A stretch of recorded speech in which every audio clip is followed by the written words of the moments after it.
시청자 여러분 안녕하십니까. 새해 첫째 주 TNN 뉴스리크입니다. 이번 주 들어온 간추린 재난 소식입니다. 지난 한 해를 마감하고 새해를 맞는 이번 주에도 크고 작은 사고가 끊이지 않았습니다. 30일 새벽 0시 55분 세종시 부광면의 육군 군수사령부 종합보급창에서 큰 폭발과 동시에 화재가 발생했습니다. 다행히 이날 아침 8시 52분 불은 꺼졌는데요. 소방당국과 군은 합동감식반을 꾸려 화재 원인 조사에 나설 것으로 알려졌습니다.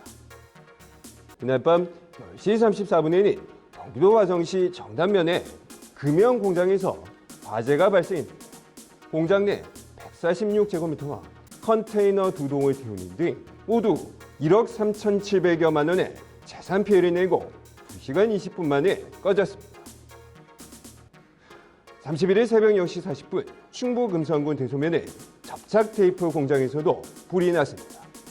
소방당국에 따르면 공장 직원 한 명이 연기를 마셔 인근 병원으로 옮겨졌으며 이번 화재는 공장 내 280제곱미터를 태우는 등 소방서 추산 4,600여만 원의 재산 피해를 내고 1시간 30분 만에 꺼졌습니다.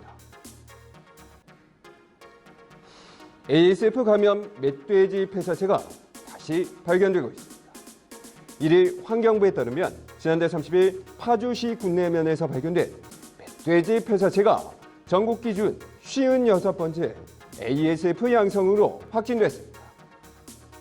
멀리 중국에서도 전염병이 확산되고 있어서 보건당국이 검역을 강화하고 있습니다. 31일 SCMP 등 현지 외신에 따르면 원인 미상의 바이러스성 폐렴 환자 27명이 지난해 12월 중국 후베이성에서 나왔으며 이 중 7명은 중태인 것으로 알려졌습니다. 중앙아메리카 온두라스에서 댕기열 환자가 1년 사이 13배로 급증했습니다. 지난달 29일 NYT 등 현지 외신에 따르면 온두라스의 댕기열 발생 건수가 2018년보다 13배로 불어난 10만 7천 건을 넘어섰으며 댕기열에 따른 사망자 수도 3명이었던 당해 대비 지난해 175명으로 폭증했습니다. 통상 댕기열은 순모기에 물려 감염되는데요. 지난 7월 비상사태를 선포할 만큼 심각한 가뭄 사태를 겪었던 온두라스의 기후 상황을 대비하기 위해 주민들이 집에 받아놓고 썼던 물과 폭우로 발생한 물웅덩이 등이 모기 번식장으로 변질됐다는 후문입니다. 계속해서 큰 폭의 상승 랠리를 이어갔던 뉴욕 유가는 지난달 31일 하락 반전했습니다.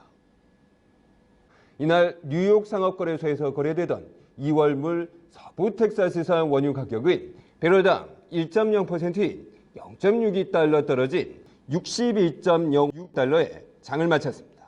지난해 34%가량 급등한 연간 상승률과는 다소 상반된 결과인데요. 전문가들 사이에서는 여전히 주변 여건이 유가 상승에 우호적이란 평과 조정 가능성에도 유의해야 한다는 평이 교차하는 상황입니다. 올해 과학기술과 ICT 분야 연구개발 사업에는 모두 5조 1,929억 원이 투입됩니다.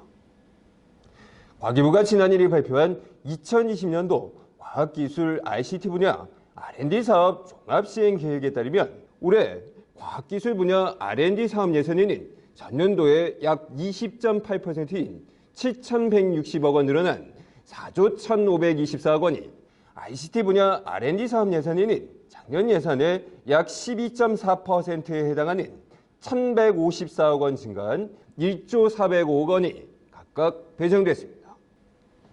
과기부는 이달 6일과 20일 각각 서울과 대전에서 설명회를 열어 이에 대한 구체적인 내용과 과제 절차 등을 안내할 예정입니다. 호주 산불이 강풍을 타고 확산하는 가운데 사상자가 속출하고 있습니다. 1일 AP와 로이터 등 현지 외신에 의하면 지난해 10월부터 계속된 산불로 뉴사우스웨일스 주에서는 15명이, 빅토리아 주에서는 1명이 사망했으며 아직 집계되지 않고 있는 실종자까지 더하면 피해는 더욱 커질 것으로 전망됩니다. 때문에 호주 정부는 불길로 차단돼 접근하기 어려운 지역에 이재민 대표와 구호품 보급을 위해 현장에 군용기와 군함, 군헬기를 급파했습니다. 경실련과 아데나와 재단이 UN 디지털 다자 협력 비전 권고를 위한 토론회를 개최합니다. 경제정의 실천 시민연합에 따르면 오는 21일 경실련 대강당에서 디지털 전환에 관심 있는 시민들이나 학계 전문가들이라면 누구나 참여 가능한 토론회가 열립니다. 4차 산업혁명에 따른 여러 가지 부작용과 위험이 제기되는 가운데 한국의 시민과 학자들이 관련 도전 과제들을 진단해보고 유엔의 디지털 다자 협력 체제를 수립하는 데 있어서 조언하는 취지로 알려졌습니다. 이상으로 새해 첫째 주 뉴스리크 마치겠습니다. 시청해주신 여러분 감사합니다.